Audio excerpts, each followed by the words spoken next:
When you are an entrepreneur, you carry a lot: vision, responsibility, risk, and often the weight of holding it all together for your business, for your team, and for your family. In this episode, I'm joined by Aimee Rhoden. Her and I have been friends since eighth grade. She's a licensed professional counselor and the founder of Oak and Emerald in Dublin, Ohio. Aimee shares why connection is such a core human need and how therapy can provide clarity and grounding when life feels overwhelming. She offers some practical tools for entrepreneurs like setting boundaries in relationships, creating daily grounding habits, and finding a small circle of people who truly see and understand you.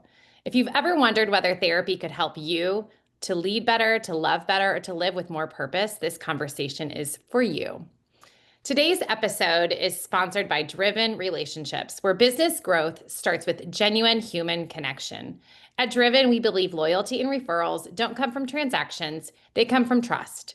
If you're ready to build a lasting client relationship base and stand out in a noisy digital world, please visit us at www.drivenrelationships.com. When Mhm. did this begin? How did it begin? Yeah. And I think for me, because it's such a personal journey, I really reflect back onto just like where where that passion or drive started for me. And it ironically began on my street in Richmond, or not in Richmond, on Richmond Street in Indiana. And I had a neighbor. His name was Quincy Phipps. And he lived alone. His wife had passed away many years ago. And, I'd ride my bike past his house, during the summer every single day. And over time, I got to know him. And I would sit on his front porch and his sunroom with him. And he would tell me these stories um, over and over again, the same stories of his life. But he would share about his wife, and he would share about his family, and he would share about stories of war. And I would just listen. Um, and, I think about this little girl. I mean, I had to have been no older than 7, 8.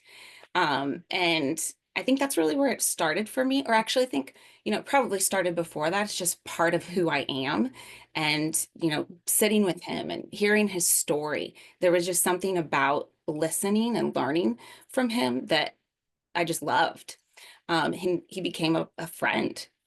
So I think, it's just something that I think, a calling over my life. I Mhm. see it that way. And growing up, I just was always fascinated with people. Um, you know, Going to a restaurant or sitting in a coffee shop, I would, just watch people and just be fascinated with, the way they talked, the way they looked at each other, the way they interacted.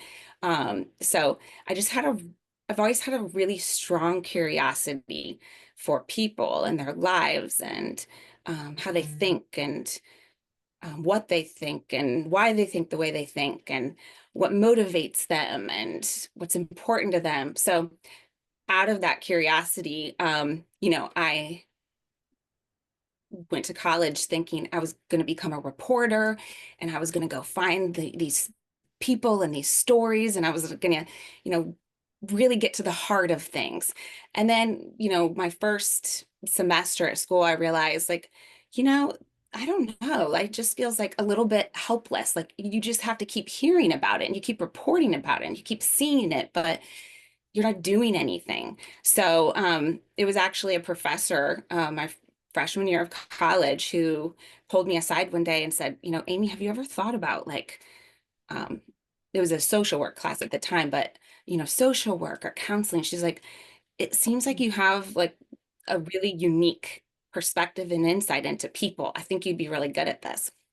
And I think that just sparked, more curiosity um, and just a passion for what I do now.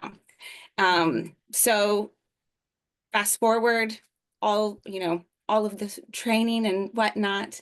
And I knew going through school that I always wanted to just be my own boss. I wanted to own my own practice, and do work that I connected with and that made sense to me versus, in a big um, practice or in a community center.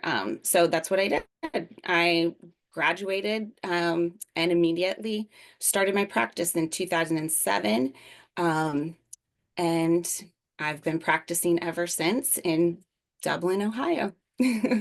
Oak and Emerald started way back when. The oak starts just from my love. Well, the oak and emerald start with my love of nature. So, I love just being in nature, seeing nature, and just like the wonder of nature.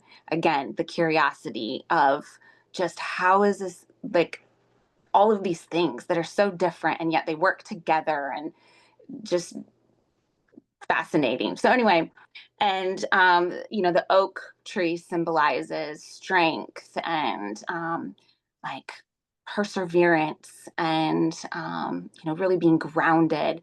And I love that the tree goes through transformation every year. And yet it keeps growing and growing, and then it produces the acorns. And so the oak tree just really connects to me, and I think a lot of people. And then the emerald symbolizes, again, strength and beauty and new life. And the emerald happens to be my birthstone as well. Um, but the oak also has significant meaning in my life because when I talk about like being really rooted in something, obviously a tree is rooted, but my roots began in Kenneville, Indiana, and it began on Oak Street. A lot of who I am and how I grew and developed. Um, I met my lifelong friend, best friend, Brianna, at preschool at St. John Lutheran Church on Oak Street. And also, her family became a huge part of my life. They lived on Oak Street, they lived across the street from the preschool. And a lot of who I am and who I am as a mom, who I am as a friend, who I am as a therapist has really stemmed from their influence and their love for me. um, so I also got baptized on Oak Street. I got married on Oak Street. So a lot of who I am is around, you know, the idea of the oak tree. So that's the shortest version I can give you. It's so beautiful. And growing up with you and watching you, become a young woman, a middle-aged woman, a mom, a friend. It's a beautiful thing, and the influence that that street has had on you and the people on that street. It's a beautiful thing to watch. Um, so when people come to Oak and Emerald, Mhm. how do they find you? Do they know you personally? Because that's, you can't really counsel people that you know. No. How do they find you, and how do people connect with Oak and Emerald and who you are?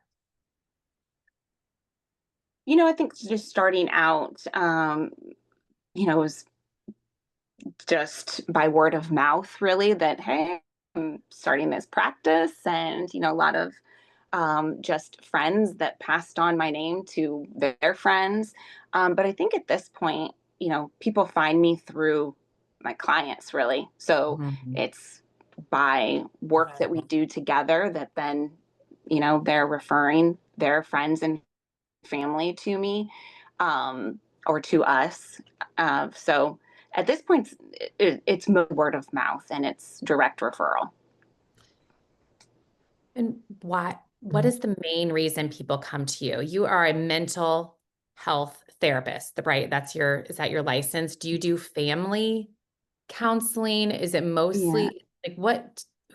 I know, and I know you can't tell a lot because there's so much privacy around it, but who comes to you for what sort of things?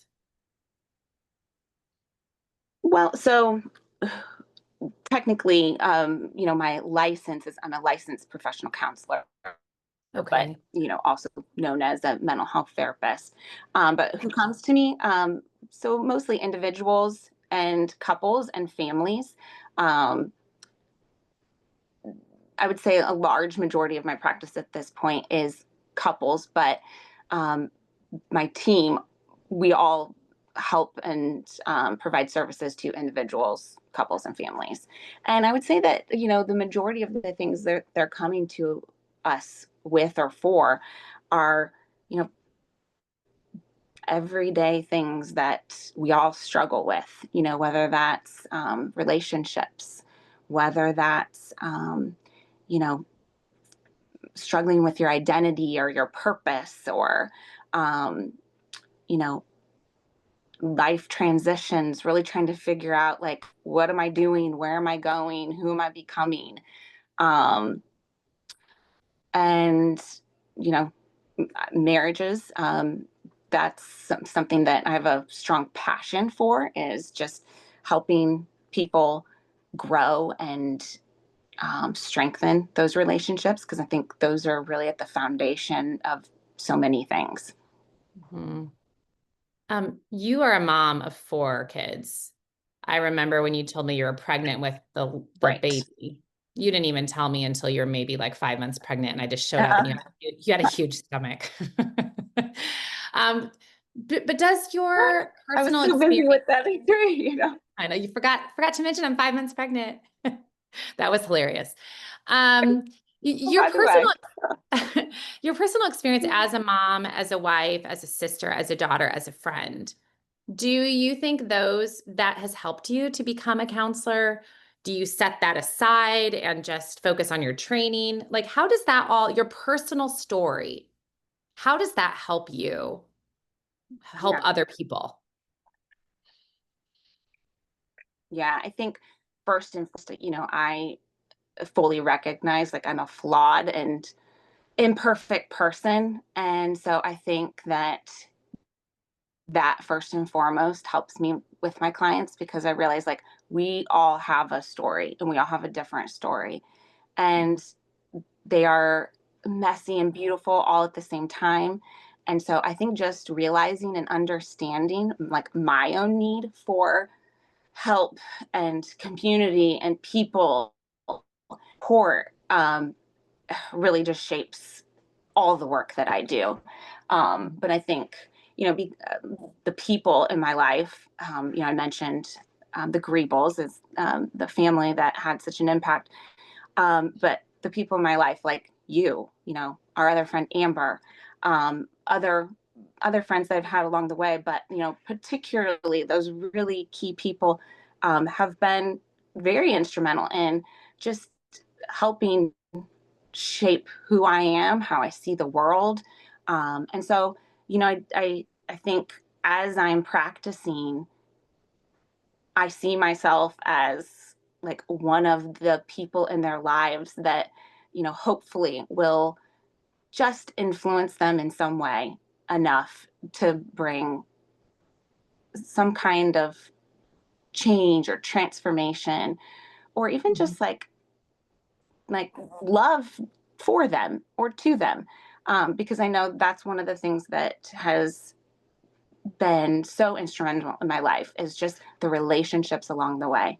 Because through those relationships, I have, been challenged, I've been encouraged, I've been cheered for, I've been just loved. And so when I think about all of those different people that have come along the way in my life, I just think I get to be, I get the honor and privilege of being just a small part or one of those people in their lives that hopefully can help them better understand their story and help them grow and transform.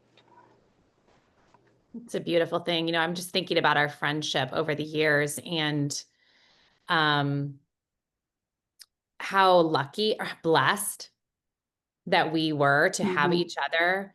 Um, I mean, who would have known that we would have all grown to become who we are and gone through so much, so many different things, like everyone does. But I think when you're rooted Yeah, in a really deep friendship, yeah, and God has been the center of our relationship as well.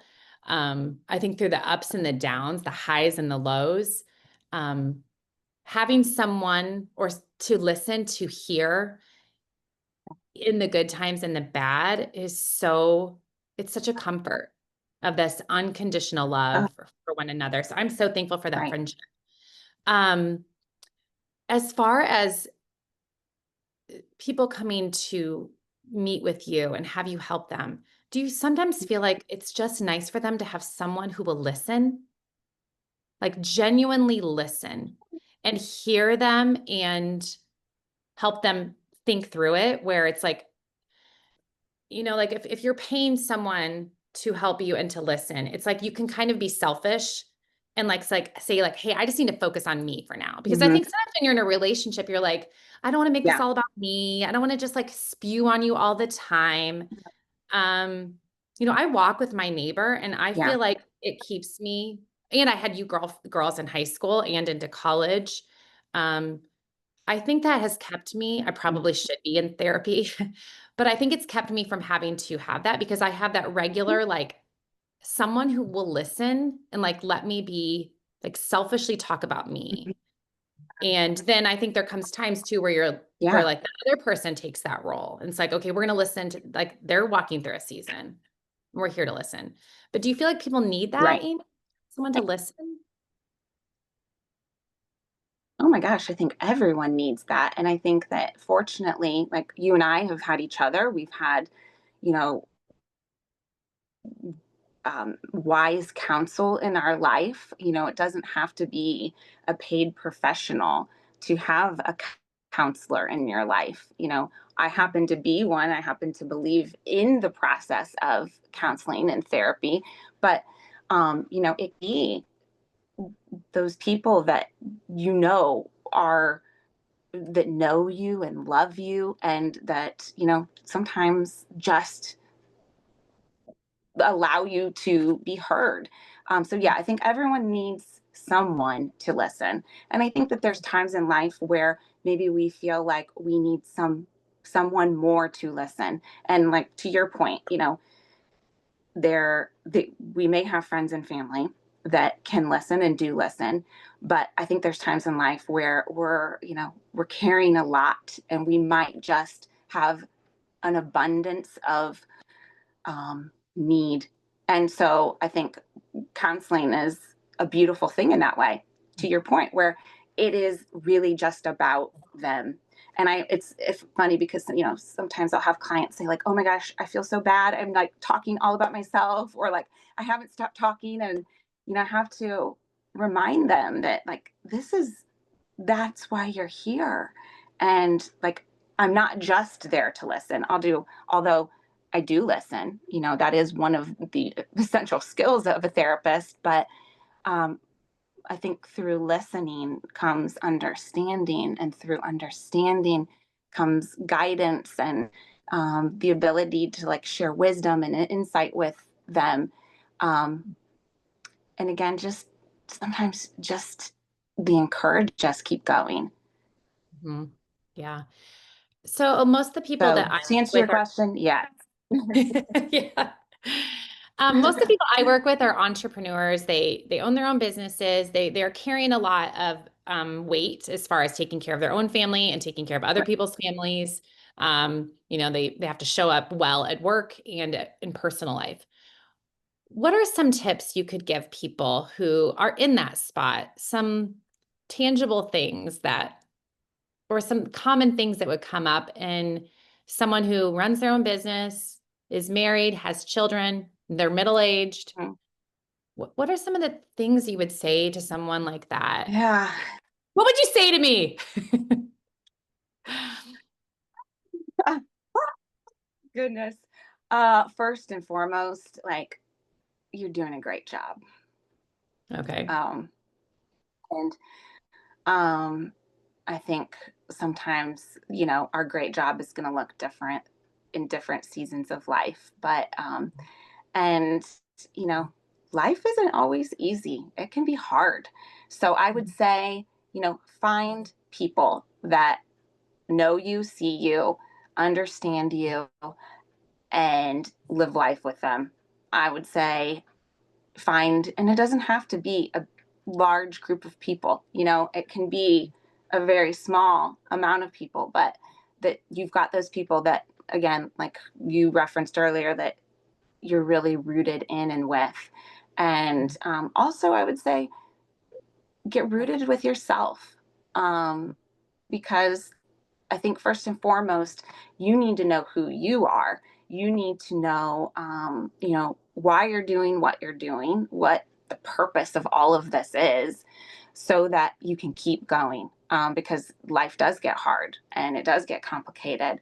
And if you don't know why you're doing what you're doing, um, I think we can give up. We can throw in the towel. We can say, you know what, I'm going to go, like, I'm not good at this, or, you know, uh, my numbers are down this month, or whatever the case may be. And, I'm going to derail. So I think just really like having people knowing your purpose as an individual and knowing your purpose, and the calling for your life, and then go live it.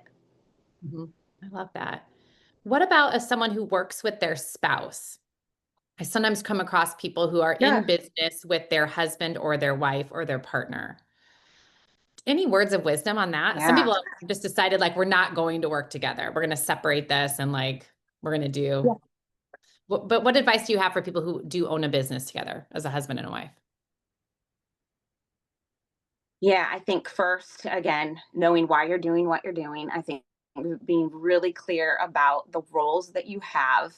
And I think being clear about the boundaries that you have with those roles. And also, being like keeping your business time your business and then keeping home life and family life time for Mhm. that really sacred. And, making time for, uh, just the focus to be on whether that's your marriage or your family, but to just have really clear boundaries Mhm. with that. Easier said Uh, than done. Um, but I think all of that is so good, Amy. I think I need to put you on my schedule on a regular. I don't know if that's like against code, like working with your friends. But I think you being a regular part of my life would Yeah. be helpful. The world is really hard, and I think our age group, our age can be hard because we have aging parents, or Uh, grandparents, and we have our, yeah. young to adult children. And then we have friends, and then everyone's carrying a lot of burdens. So you not only have your own burdens, but you also have the burdens of your coworkers, the people that work for you, your friends, your family. Yeah. Um, how do we cope as a society? Does everyone need to be in therapy? What are the secrets to like finding joy?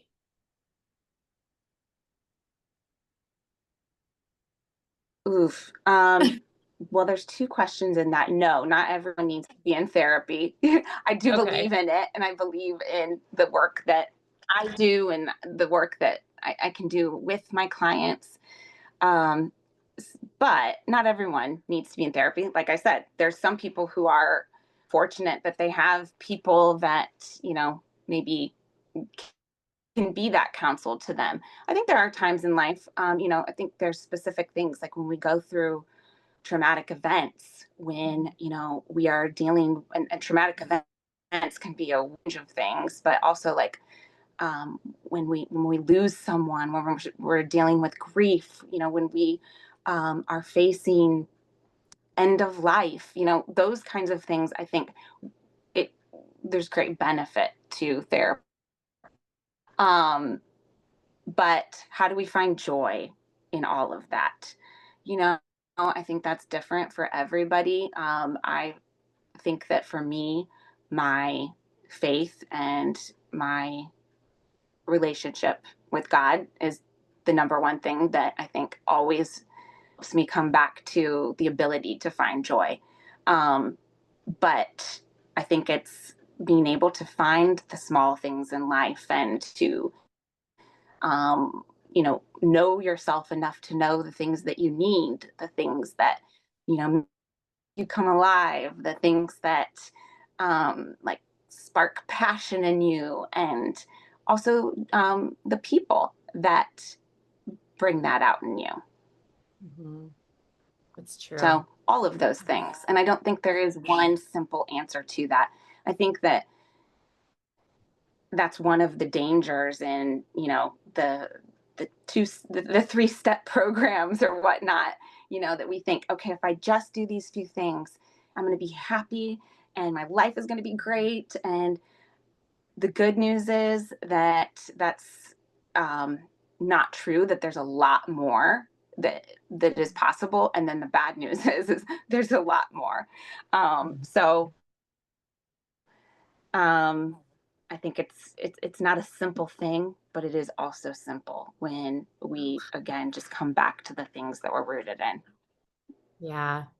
Um, and a lot of people have a practice of gratitude, of Mhm. listing the things that they feel grateful for. Are there little Yeah. practices like that that you give homework to the people that you work with? Like, do you give people homework? Do you say, read this book? Do you say, use Yeah. this journal? Are there practices that all of us should be doing? So I love giving homework because it really takes the process out of the therapy room and into real life, Mm, because we can do wonderful, great things for, 50 minutes each week. But if it doesn't go and extend further into their life and into their relationships, then it can only go so far. So, yes, I like to give homework so it's really applicable. Um, mm, and, it can be really simple things. Not every person or every client that I work with wants homework. I think it just depends on what they're coming to me for. Um, so, yes, I do like to give homework, but I don't always. It's really just based on each client and what we're working on, the goals that they have. But I think like the homework that I think makes the most sense to me, like if I were to say like one homework assignment that I think any person that I'm working with can benefit from, is just finding time each day to get grounded in your life and again yourself, to be able to just spend some time to reflect and go, okay, today, like, how am I going to go live out my purpose? Who am I going to be today? Who am I today? And what am I doing? Who am I becoming? And how do I execute that today? And that could be, whether in your business and your procedures that, you're trying to implement. That could be, with your relationships. That could be just with your own physical health and goals. But I just think always coming back to, again, like what am I doing and why am I doing it? And how can I do that for today? mm, So making sure you have time to really just be with yourself and to reflect on, where you're at, emotionally, mentally for that day. What do you have the capacity for? And then how are you going to execute that? mhm. Aimee, when you get married, the two become one. Is it the same advice for a Yeah. couple who's married? Like the homework on that, how frequently do you ask the couples you're working for to check in with one another? How do you give tangible homework for couples? Again, it just really depends on like the What road the they're issue? walking. Yeah. Um, Yeah, exactly. Yeah, I mean, I think that there's some couples who, are already organically connecting and they're already taking that time. So that wouldn't be a homework Hmm. assignment per se that, that they would need. But I think again, for couples, it's really just about connection. So however they need to or want to do that, like find a way to connect in some way, somehow. Because that's really, like the bedrock of a marriage is the emotional connection. Yeah, I think that's what we're all looking for in all of life. It's the connection with God, the connection with ourself and like Hmm. knowing who we are, the connection with the person we've chosen to live our lives with and have children with, or, create a life with, connection with our children, connection with our Hmm. parents, with our siblings, and I think with our friends. And if any of that gets broken, I think that's where life feels broken, is when Yeah. when those connections are severed. It's just, it doesn't, it doesn't feel right. It's not the way that God created us to be. And I think that's, No. with some of the struggles that I've seen with my friends and family, it's those broken connections that hurt the most. Because even when you get bad news on something, or you're walking through the hardest unimaginable thing, when you have someone who's walking beside you through it, you have that comfort. And I just think when that's broken and severed, that just it's a pain that's so deep and so rooted in a Yeah, negative way. absolutely. Or like the roots are coming up, like the roots aren't there that need to be there. Yeah. Yeah, absolutely. I completely agree. And I think that's, part of why, at least that's one of the reasons I've seen, the therapeutic process work, in the work that I do with clients, is like the therapeutic relationship, because there is a connection and an understanding and a feeling of seen. And that's like such a basic human need. So without Mhm. connection, I think we can just feel like we're kind of floating through life. Mhm. Yeah. I know. So people hire me, Amy, to stay connected to their customers and to their referral partners. Yeah. And I do, and I meet with my team sometimes. I'm like, we're sending Yep. text messages, we're sending emails, we're sending handwritten cards. Like sometimes it becomes monotonous for us as a team. And I have to remind our team, like what we're doing is a noble Right. cause. Yes, it's a text message, but it's a connection Oh point yeah. between one human being to another. That's why we really believe in it, because, with marketing, you could do so many different things that become all about like, oh, I want to market myself. And I think my whole goal is I Right. want to connect people, and I want the person on the other end of this to feel like the most important person on the planet. Like connecting, it does matter. So I tell my team, we have a very noble cause. We are Oh building relationships, and what else matters in life? yeah. Like, relationships really do Yeah. matter. I mean, I think, oh, I mean, I do think relationships, I don't want to say they're everything. That's an overstatement, but they are everything. And I know just from my own personal experience in life, is like it truly is the relationships that I've had that I am who I am, and I'm doing what I'm doing. So yeah, I mean, I think you're doing great work, Thank you. and I admire your ability to like have that mission, because I think that it you know it could easily be about just getting the next person you know Mhm. signed up for the next thing, but I think Right. you really do love people, and I think you do, and I think that that's really why you've been as successful as you've been. Oh, thanks, Amy. I have loved You're the welcome. ups and downs of our relationship and the depth and the length of it. Um, I wish everyone could have you as a friend. They may not be able to have you as a friend, but they could have you as Mm, a therapist.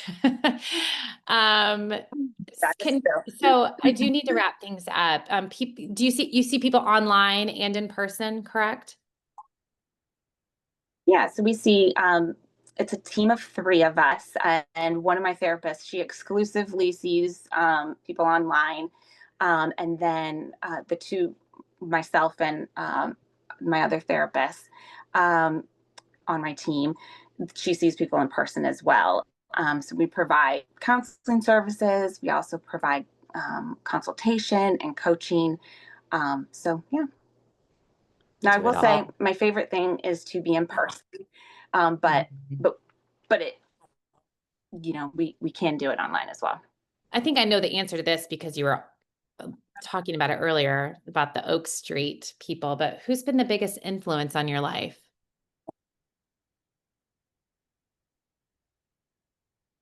Well, I would say, as I mentioned earlier, definitely my very dear friend, who friend doesn't really even like give a best description of it. My friend Brianna, you, my friend Amber, um, and by extension, your families, my family. Um, but I think my kids, they have, I think, especially, I would say, you know, since having them, they're an enormous influence on my life and just the lens that I see the world through. And then my husband Mhm. and my clients, Mhm. they have really helped, like, as I've helped them grow and learn and, transform, they've also done that with me and for me unknowingly. Mhm. So Mhm. just witnessing their their transformation has been transformational for me. Mhm. Anything is possible.